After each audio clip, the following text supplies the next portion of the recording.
हम बिहार के सुल्तानगंज में हैं। ये विहंगम दृश्य आप देख सकते हैं। आप जान चुके होंगे कि अभी श्रावणी मेला 2026 जो है वो चल रहा है और महाकालेश्वर मंदिर में अभी हम लोग यहाँ पे हैं। माँ गंगा का सानिध्य है। लोग यहाँ से देवघर जाने के लिए अपनी यात्रा की शुरुआत करते हैं और हम आपको बता दें कि हम लोग ये कांवड़ यात्रा में शामिल है। जल लेकर के हम लोग भी जाएंगे और महसूस करने का प्रयास करेंगे कि आस्था की डुबकी लगाने के बाद जो लोग देवघर पहुंच रहे हैं, भगवान शिव अपने आराध्य देव को जल अर्पित करने के लिए पहुंच रहे हैं, उनके मन में किस प्रकार की आस्था का जो समुद्र है वो सैलाब दे रहा है या उसकी जो लहरें किस प्रकार से उठ रही हैं। आप देख सकते हैं कि अलग अलग प्रकार की जो कांवड़ यात्रा है वो निकलती है। डाक बम जो है वो आपको दिखाई दे रहे होंगे। ये लोग दौड़ते हुए बिल्कुल बिना रुके हुए अपने जल को लेकर के देवघर पहुंचते हैं और करीब 105 से 108 किलोमीटर यहाँ से दर्शन करा रहे हैं। आप सभी को बता दें कि बाबा का ये देवघर का ज्योतिर्लिंग 12 पवित्र ज्योतिर्लिंगों में से एक है। पौराणिक मान्यताओं के अनुसार लंकापति रावण से ये कथा जुड़ी हुई है और यहाँ का जो अद्भुत और सुंदर भगवान भोलेनाथ का ज्योतिर्लिंग है उसका दर्शन आप अभी झारखंड के देवघर से कर रहे हैं। हम आपको इस विशेष प्रसारण में सुल्तानगंज से होकर के और देवघर तक की यात्रा में और बाबा के दर्शन का ये जो विशेष प्रसारण दिखा रहे हैं उसका आप कवरेज सत्याग्रह के साथ देख रहे हैं और न्यूज में बने रहने के लिए चैनल को सब्सक्राइब करें। आप सभी को बता दें कि जब भगवान शिव की कठोर तपस्या से भोलेनाथ प्रसन्न हुए तब भगवान शिव ने रावण से वरदान के लिए कहा। वरदान स्वरूप रावण ने उन्हें कहा कि हे प्रभु आप ही मेरे साथ चल करके लंका में स्थापित हो जाइए। भगवान शिवलिंग के रूप में प्रकट हुए और शर्त रखी कि यदि रावण इसे कहीं रास्ते में भी भूमि पर रखेगा तो ये वहीं स्थापित हो जाएगा। सबसे बड़ी बात की यात्रा के दौरान देवताओं की माया हुई और रावण को तीव्र लघुशंका की इच्छा प्रकट हुई। उसने शिवलिंग को एक बैजू नाम के चरवाहे को सौंप दिया और बोझ अधिक होने के कारण बैजू ने शिवलिंग को भूमि पर रख दिया। इसके बाद रावण तमाम कोशिशों के बावजूद इसे उठा न सका। आप ऊपर से इस शिवलिंग को चपटा देख रहे हैं। कहा जाता है कि क्रोध में आकर के रावण ने इसे भूमि में और दबा दिया था और ये मनोकामना लिंग कहा जाता है। यहाँ पे आकर के मनोकामना जो लोग भगवान शिव से कोई मनोकामना लेकर के आते हैं उनकी मनोकामनाएं अवश्य पूरी होती है। सबसे बड़ी बात कि मंदिर के गुंबज पे आप यहाँ पे पंचशूल दिखेंगे। ऐसा विश्व में सिर्फ यहाँ होता है क्योंकि हर जगह पे बाबा भोलेनाथ के मंदिर पे आपको त्रिशूल देखने को मिलता है, लेकिन यहाँ पे पंचशूल है। इन सभी रहस्यों की विशेष कथाएं हैं, तो इसके लिए आप जुड़े रहें इस विशेष प्रसारण से। आस्था, भक्ति और अमर विश्वास का ऐसा केंद्र है जहां हर साल लाखों श्रद्धालु अपनी मनोकामनाएं लेकर पहुंचते हैं। यह झारखंड के संथाल परगना में बसा विश्व प्रसिद्ध बाबा बैजनाथ धाम है। सबसे बड़ी बात की इस यात्रा की शुरुआत उत्तर वाहिनी गंगा सुल्तानगंज से जो भागलपुर जिले में है बिहार के, वहां से शुरू होकर के और 105 किलोमीटर की कठिन पैदल यात्रा करके श्रद्धालु जल लाते हैं। मुंह पर बोल बम का जयकारा और दिल में बाबा के दर्शन की अटूट प्यास, यही इस पावन यात्रा की असली पहचान हो जाती है। 12 ज्योतिर्लिंगों में से एक यह धाम सिर्फ धार्मिक स्थल नहीं है बल्कि रावण की भक्ति और भगवान शिव के वरदान की ऐतिहासिक धरोहर है। माना जाता है कि यहाँ सच्चे दिल से मांगी हुई हर मुराद पूरी होती है। शिव और शक्ति का अद्भुत संगम, आप ये जुड़ा हुआ जो धागा है दोनों मंदिरों का, उसको देख करके आप समझ सकते हैं। मानवता की आस्था के एक सूत्र में पिरोता आ रहा है।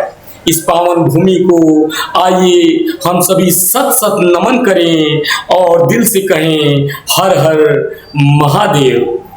यहाँ जो हम बाबा धाम के पंचशूल के बारे में बता रहे थे, हम एक एक करके जान लेते हैं कि इस मंदिर का जो मुख्य रहस्य है वो क्या क्या है। दुनिया भर के शिव मंदिर के शिखर पर आपको त्रिशूल होता है, लेकिन बाबा बैजनाथ के मंदिर पर आपको पंचशूल देखने को मिलेगा। और ये उत्तर वाहिनी गंगा है, जहाँ से सुल्तानगंज में, जहाँ से हम जल भर करके इस यात्रा की शुरुआत किए और आगे चल करके हम देवघर तक इस मार्ग से होते हुए कांवड़िया यात्रा में जो अलग अलग जगहों से श्रद्धालु आए हैं उनके साथ पहुंच रहे हैं। ये विशेष प्रसारण हम आपको सत्याग्रह पे दिखा रहे हैं और ये गवाह है उस आस्था के प्रतीक का जो आज भी शिव भक्तों के मन में ओम नमः शिवाय और हर हर महादेव के साथ इन गलियों में गूंज रही है। सबसे बड़ी बात कि भारत के सभी आपदा का कोई असर नहीं हुआ। दूसरा मुख्य रहस्य है वो ये है कि ज्योतिर्लिंग और शक्तिपीठ का जो महासंगम, अनोखा संगम आपको देखने को मिलेगा। यह स्थान केवल 12 ज्योतिर्लिंगों में से एक नहीं बल्कि 51 शक्तिपीठों में से एक हृदय पीठ है। यहाँ मां सती का हृदय गिरा था। बाबा धाम का यह एक अद्भुत सच है जो यह धाम सिर्फ भगवान शिव का ज्योतिर्लिंग नहीं है बल्कि माता शक्ति का शक्तिपीठ भी है। तीसरा, शिव और पार्वती का जो लाल धागे से महागठबंधन आप देखते हैं, मुख्य मंदिर जो है और उसके सामने स्थित माता पार्वती के मंदिर के शिखर को एक लाल कपड़े धागे गठबंधन से आपस में बांधा जाता है। ये बांधा गया हुआ जो आपने लाल धागा देखा, कहा जाता है कि यहाँ 72 फीट ऊंचे शिव मंदिर और पार्वती मंदिर के शिखरों को लाल धागे से आपस में बांधा जाता है। इसे गठबंधन कहा जाता है और मान्यता है कि जो दंपति यहाँ गठबंधन चलाते हैं उनका वैवाहिक जीवन हमेशा के लिए अमर हो जाता है। रावण की अंगूठी का निशान और कामना लिंग। सबसे बड़ी बात है कि जब रावण छल हार गया और शिवलिंग भूमि पर स्थापित हो गया तो गुस्से में उसने अपने अंगूठे से शिवलिंग को दबा दिया। आज भी उस ज्योतिर्लिंग पर अंगूठे का गड्ढा मौजूद है। जब रावण इस शिवलिंग को उठा नहीं पाया तो उसने गुस्से में आकर अपने अंगूठे से इसे दबा दिया। रावण के स्पर्श होने के कारण इसे कामना लिंग कहा जाता है जो भक्तों की हर इच्छा को पूरी करता है। एशिया की सबसे लंबी पैदल धार्मिक यात्रा 105 किलोमीटर की आपको बिहार के और झारखंड के इस आस्था की यात्रा में देखने को मिलेगा, जिसमें 105 किलोमीटर की कठिन पैदल दूरी, गेरुआ वस्त्र पहने नंगे पांव, जुआ पर सिर्फ बोल बम का नारा, सुल्तानगंज से देवघर की यह कांवड़ यात्रा केवल भारत ही नहीं बल्कि पूरे एशिया की सबसे लंबी निरंतर चलने वाली पैदल धार्मिक यात्रा है। आप सभी को ये विशेष कार्यक्रम जो हम आपको झारखंड के देवघर से दिखा रहे हैं, जिसमें आप देख सकते होंगे कि कांवड़ को लेकर के हर हर महादेव का जयनाद करते हुए बाबा बैजनाथ की ये यात्रा चल रही है।